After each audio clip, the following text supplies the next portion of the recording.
they were actually able to get to Corbin Burnes, but it was kind of a typical start in how you want to get to an ace, right? You kind of want to wait him out.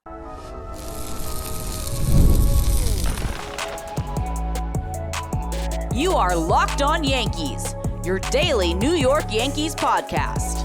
Part of the Locked On Podcast Network, your team every day.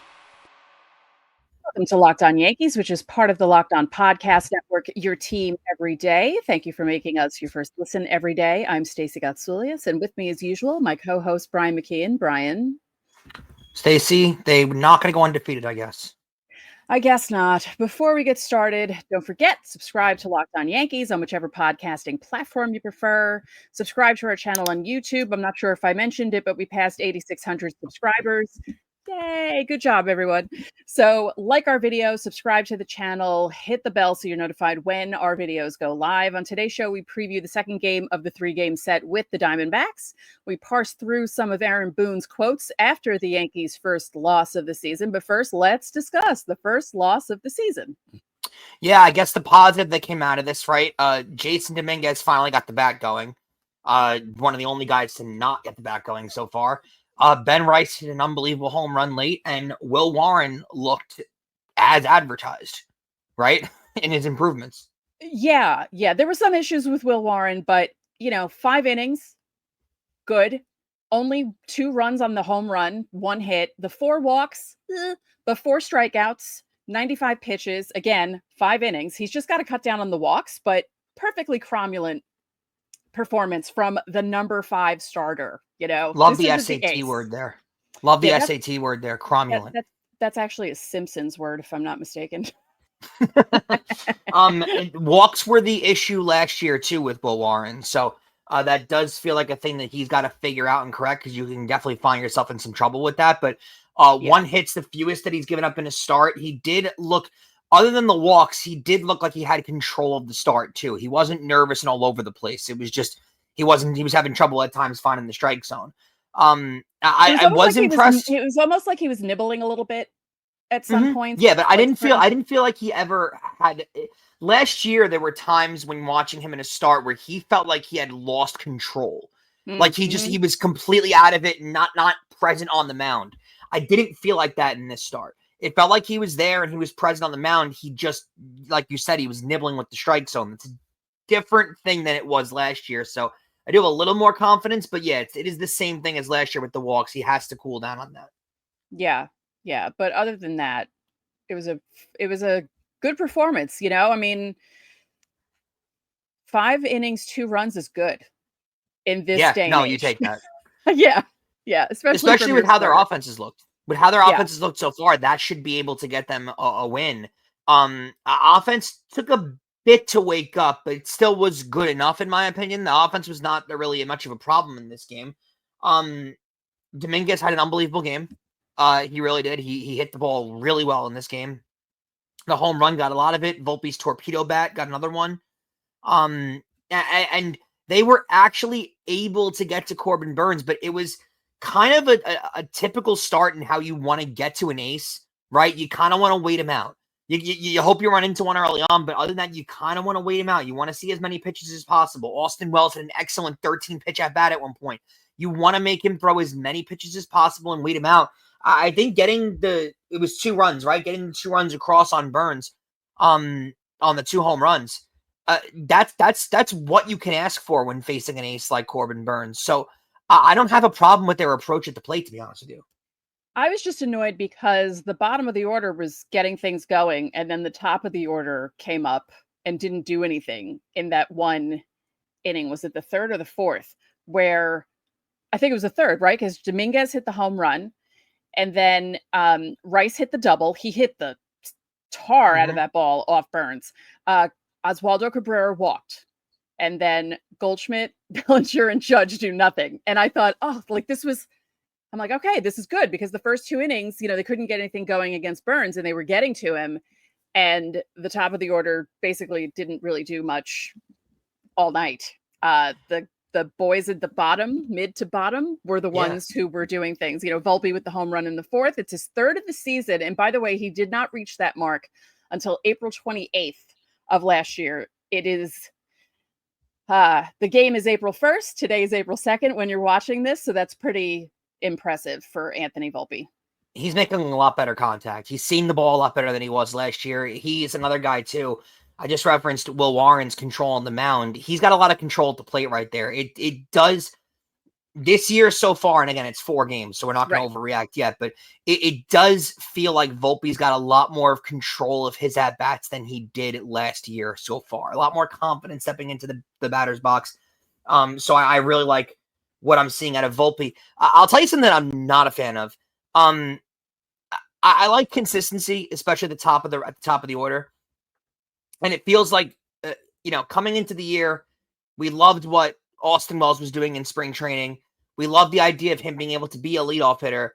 You let him off in the first game of the season because they were facing a lefty or they were facing a righty.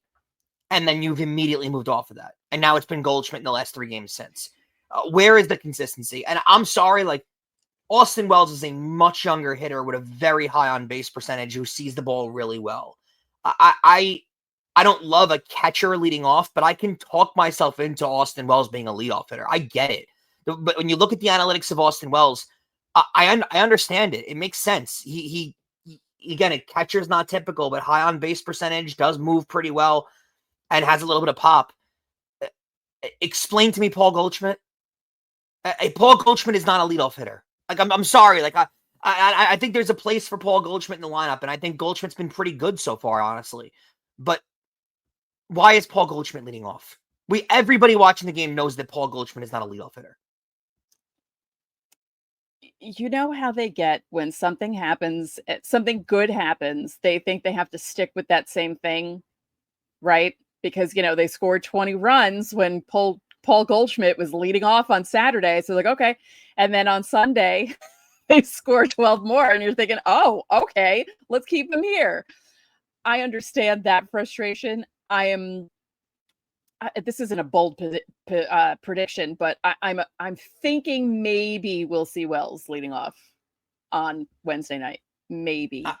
I really hope so, because I just want some consistency. And again, the younger player, I just feel like needs to be. Well, I mean, no, but spot. They have been consistent because it's been 3 games of pretty much the same lineup. Yes, but I know what you mean. It's like they prepared season. Him for leading off, and in your brain you're thinking, okay, for the most part, Austin Wells is going to lead off, and maybe if there's a matchup thing, someone else will lead off. But because, again, something good happened with Goldschmidt as leadoff, they get it into their, we should keep it this way. It's like, no, put Wells back there and put Goldschmidt somewhere else. Stop. I don't know. We're going to get into another boneheaded move that was made because the manager feels like we just have to make certain moves. Wait. Before we do that, though, because we have to talk about Fernando Cruz. Because that's why I was saying we're going to get into that in the next segment because we have to mention the bullpen. Fernando Cruz is looking as advertised and looking like an outstanding trade from the Reds to get him.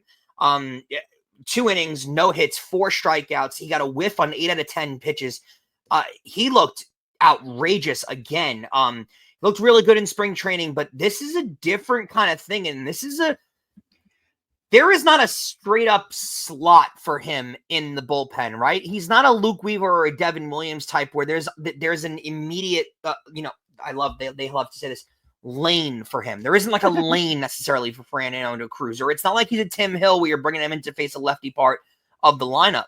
He's a guy who feels like he can get anybody out at any point, and he feels like he's becoming a real weapon in this bullpen. Yeah, 8 misses on 10 swings against his splitter. That's incredible. Yeah, he has that funky fork ball as well, along with the splitter, but I'm liking what I see from him so far. Do you feel that Boone brought in Tim Hill too soon? Yes. It didn't feel like Tim Hill was even ready to be in the game, to be honest with you. Yeah. It just felt like the bullpen it felt like not the bullpen, the bullpen and the fielding were horribly mismanaged in this game. Including the performance, speaking of splitters, talk about a complete contrast because Mark Leiter Jr.'s splitter was completely different in this game than Fernando Cruz's splitter because the pitch that he left up to Eugenio Suarez was a batting practice pitch. Mm-hmm. And maybe Mark Leiter Jr. lost track of the ball there. I'm not really sure. Maybe he just lost the ball. But to leave it up in the zone like that at literally a batting practice level just confused me. With 2 strikes and a pitch to play with, it was a 2-2 count. That ball should have been buried in the dirt, and Leiter should have made sure it was buried in the dirt. I know sometimes if you're trying to get a pitch up in the zone, it winds up being a little lower and you miss your spot and guys hit a home run. You should be missing with a pitch upper, and when a pitch that you're trying to throw low should not wind up high in the zone. And that's exactly what happened with that splitter. It was in the perfect spot. Suarez absolutely annihilated that ball. And that really, at the end of the day, lost the Yankees the game. They weren't coming back at that point. Well, that's the wrong guy to throw that pitch to, because that guy has 5 home runs now. Yeah, and he got all of his lower body inside. You could see the bend in the knee, like he got all of his lower body into that ball. Yeah. And then closing it out with bringing in Adam Ottavino, who they signed at 10 a.m. this morning. Again, a guy that probably was not fully prepared to come into this game or to play later today.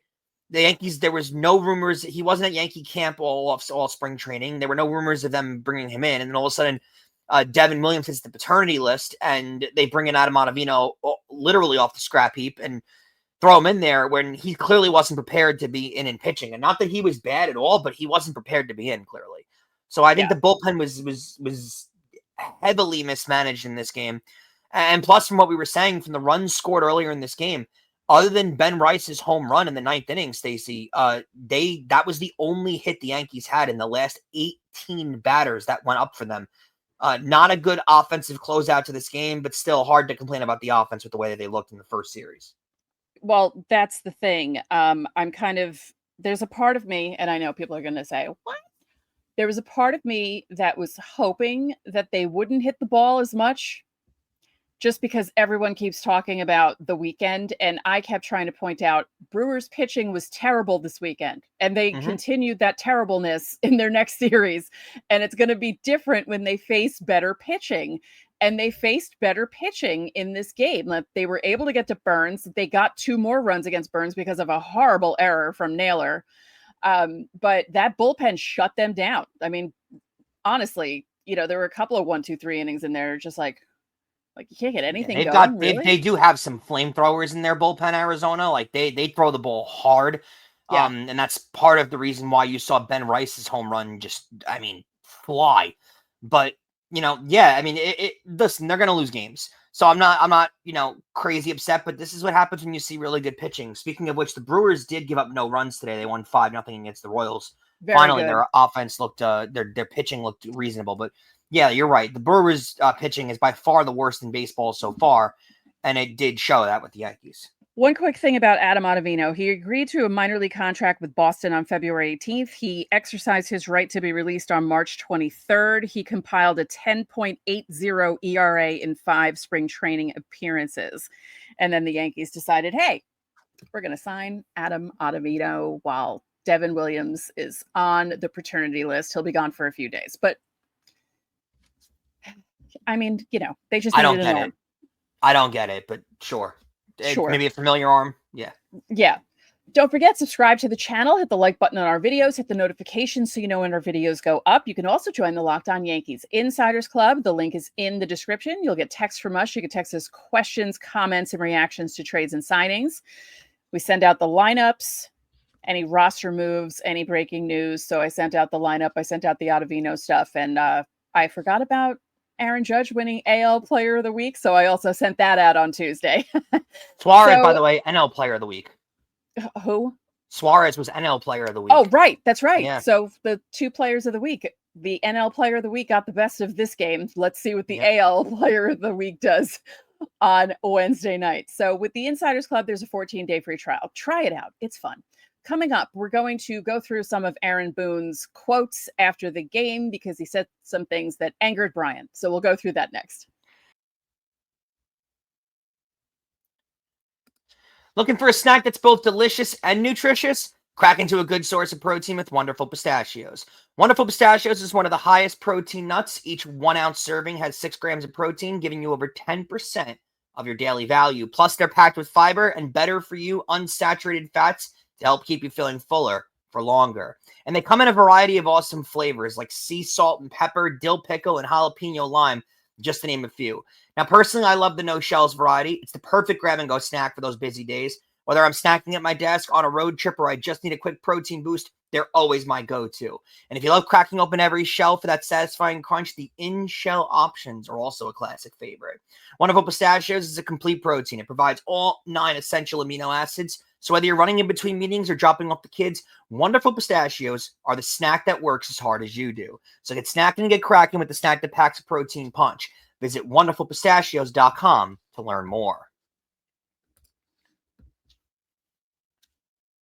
And thanks again for making Locked On Yankees your first listen. Remember that every Friday is Fan Mail Friday. You can leave questions underneath the pinned comment on our videos Monday through Thursday, or you can join the Locked On Yankees Insiders Club. Those fans get top priority during Fan Mail Friday. The link is in our description.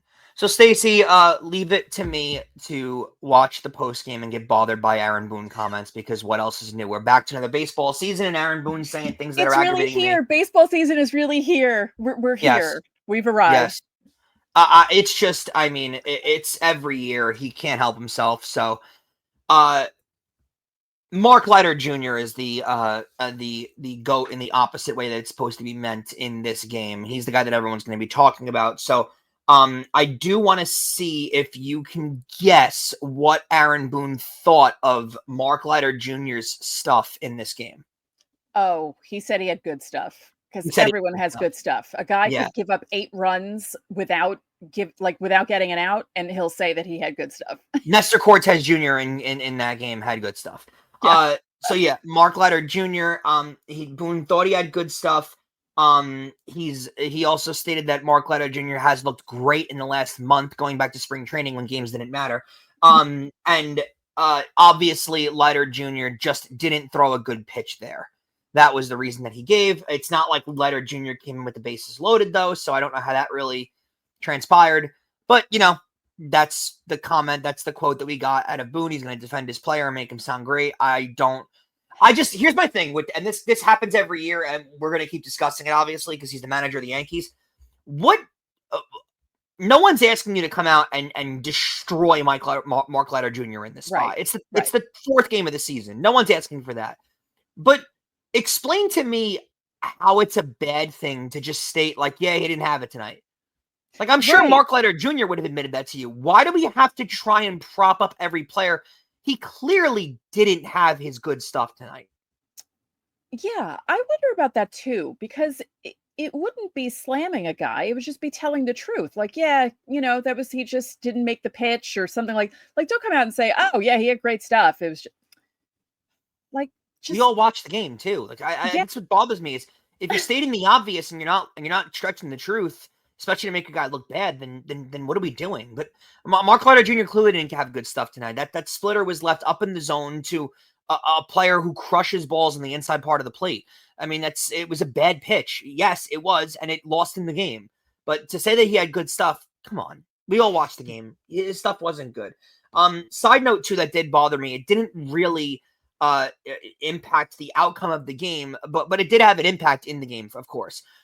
Because Aaron Boone is so unbelievably obsessed with fixing the outfield defense and putting in a defensive replacement in, again, Stacey, the 4th game of the season.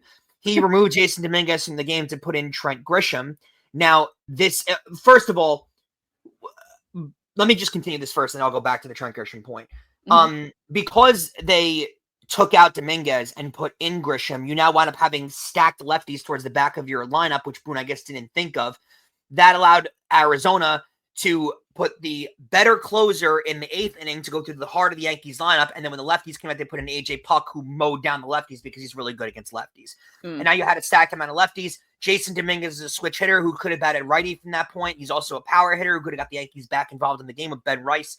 Following that at bat, there were many reasons why Dominguez should have stayed in the game. Also, Stacey, when are we going to find out if Dominguez can field and can play late in games if we don't put him out there? And when is a better place to put him out there late in games than early on in the season when you can recover from bad losses? Right. If Dominguez has played awful defense the entire year, and this is August now, I get it. Put in Grisham, you don't want to lose games. But it's April. It's the 4th game of the season. Are we really removing Dominguez for defensive purposes this early on in the season? Yeah, it's silly to me because like Joe Torre would let guys make mistakes, and then at some point in the season you would have guys come in, like people would come in for Giambi late in games, to play first, just so they had like someone who, not that Giambi was terrible, he was really good at scooping, but he's a big dude and he wasn't like very limber, let's say. Yeah. So he would bring someone in as a defensive replacement for him. But with Dominguez, it's like, just what are you doing? Like, you're going to ruin his confidence because you're taking him out when the team is down 3 runs. Like, who cares at this point? Like, you think you're really going to come back against this bullpen, Boone? Just keep him in the game. Yeah, I don't get that. Again, for defensive replacements late in the game, and let's be honest too, I like Trent Grisham. I think he's a fine bench player, but he's not Willie Mays. Putting him out there for defensive purposes, Trent Grisham is a fine center fielder. Like, put but him he's not defensive an elite player, purposes. Don't put him in. Like, I don't know. The defensive thing should have happened. I don't know. I just think it's ridiculous. Or here's my point then. Also, Stacey, A, make the defensive switch when you're in the lead. Yeah. But B, then if you're going to make that switch and you're going to know that Dominguez at some point is likely going to be switched out, then you need to change the lineup and not stack Dominguez in between 2 lefties. You need to be able to stack the lineup where Dominguez is going to be at a point where he can be next to a righty, so the lineup is a little bit split more. Instead, when you make this replacement and you put Grisham in, now you're stacking up 3 lefties in a row in that spot. Guess what? You're feeding right into what Arizona wants to do. Because as soon as Arizona saw the Yankees put in Grisham, they're like, oh, AJ Puck coming in the 9th, and the game's over at that point. Because you're having a lefty pitcher. Now, Ben Wrights did it a home run, which is crazy to think about. But still, Boone likes to talk about lanes and how these pitchers are in specific lanes. The strategy in dealing with the bullpen now, and what Joe Girardi was so good at is he kind of knew where these guys' lanes were going to be, and he figured out where the lane was going to be. You want to have a manager make them figure that out. You don't want to give them the answer to the test.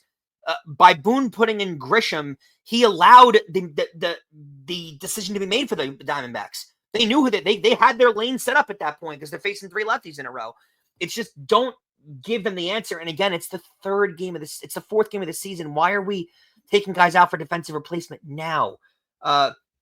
Boone did say when asked about that, quote, Dominguez will get there. He also didn't regret putting Grisham into the game because he, quote, didn't know the game would go that way. So, yeah. I don't have an answer. So, Luke Weaver would have pitched in the 9th inning if the Yankees had the lead going in. That was what was said. Also, Clark Schmidt on news from the other side. Clark Schmidt is going to start April 15th, it looks like, for the Yankees if he stays on track. He's going to make 2 more short-stinted starts in Somerset before he joins the Major League club. Well, that's good. It'll be good to see Clark Schmidt. Hopefully what did he have? Tired shoulder? Shoulder fatigue? That's what he had, right? Tired shoulder syndrome. Hopefully his shoulder will stop yawning and he'll be better and he can pitch. That's what I picture when a shoulder is fatigued. Yawning. Like we are. Yawning. Yep. Coming up, we preview game 2 of the series with the Diamondbacks next. You ever check your bank account and wonder where'd all my money go? Between dining out, online shopping, and entertainment, it's very easy to lose track. And that's where Monarch Money comes in. It's your personal CFO giving you full visibility and control over your finances. Now, Monarch Money isn't just a budgeting app. It's a complete financial command center. You can track all of your accounts, investments, and spending all in one place. So you just stop managing your money and start building wealth. Now, when I started using Monarch, I realized just how much I was spending on food delivery. And now I budget smarter and I save more. Instead of juggling multiple apps, you can use Monarch to check your finances, track your spending, and even plan for those long-term goals. And managing money with your partner is smoother than ever. You can track shared and personal accounts, set goals, and stay on the same page without all the stress. So take control of your finances with Monarch Money. Use code LOCKEDONMLB at monarchmoney.com for 50% off your first year. That's monarchmoney.com, code LOCKEDONMLB for half off your first year.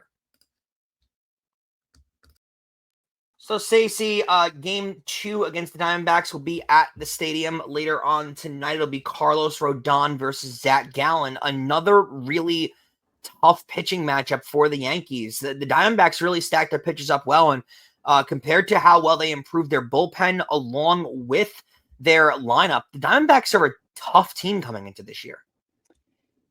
Yeah, when I saw them on the schedule, when I saw Brewers Diamondbacks on the schedule, I thought, all right, that's not that easy for the Yankees. And then, they mowed down the Brewers because their pitching is, they have injuries, things are happening with that team.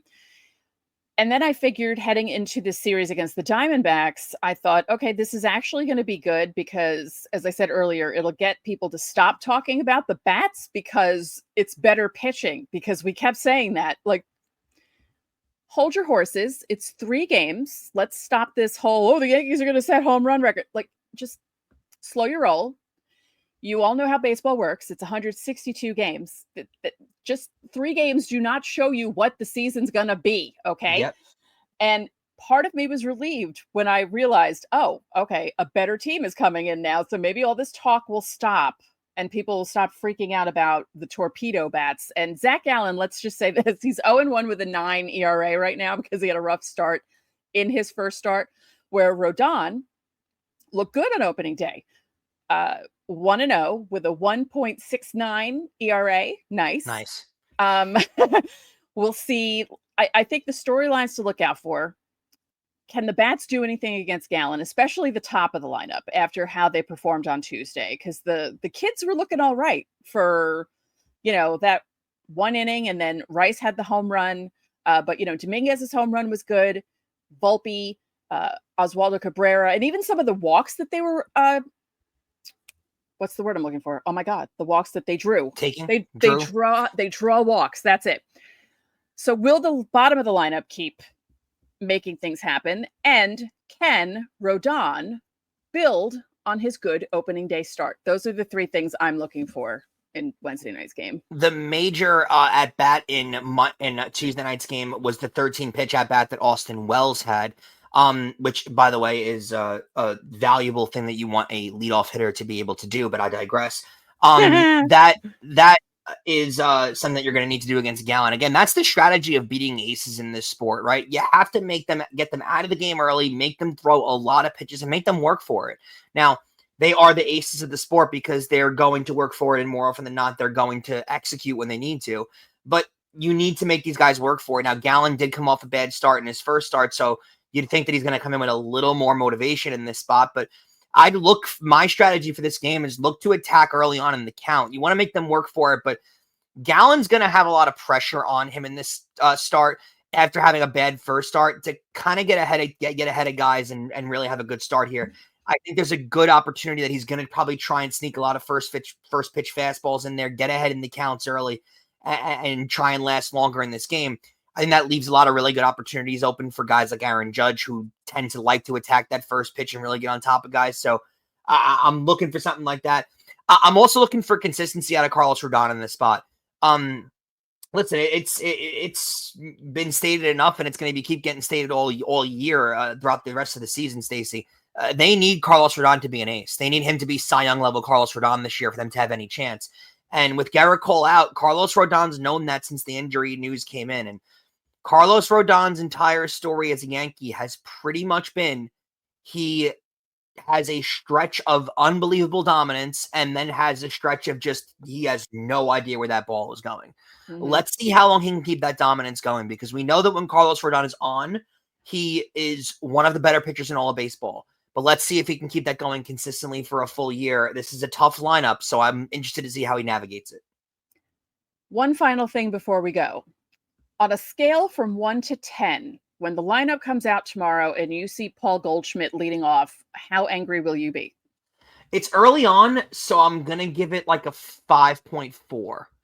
Not terribly angry at this point. And I don't have a problem with Paul Goldschmidt. Like, I think he's been fine so far. I think he's had good at-bats. He's played a really solid first base. And quite frankly, I like the guy, but Paul Goldschmidt already feels like a major upgrade over Anthony Rizzo. So I'm not complaining about Paul Goldschmidt as a player. No. I don't know what a stereotype, but we know what a typical leadoff hitter looks like, and that's not Paul Goldschmidt. It just isn't. And it's not necessarily Austin Wells either, but when you look at the stats behind Austin Wells, like a high on base percentage and a guy that can take a lot of pitches and at-bats and really draws at-bats out, that's what you want in a leadoff hitter. Paul Goldschmidt is not those things. So I don't know who thought, like, if you're going to put a righty, if your goal is to have Goldschmidt at the top of that order, put Volpe there. You know what I mean? Like put a typical leadoff hitter in that spot. Heck, put Jazz Chisholm there. Like, figure something different out, even though Jazz Chisholm's a lefty. Figure something different out in that spot. Paul Goldschmidt is not your typical leadoff hitter. I don't know how one day a guy is cleaning up and the next day he's leading off. It just doesn't make any sense to me. Where's your scale on the anger level if Goldschmidt's leading off? Yeah, I don't think it's. I think it's probably a 3. I'll just be mildly annoyed. Like, ugh, here we go again, kind of thing. I don't think I'd be that angry. And it's not really against Goldschmidt. It's Boone. No.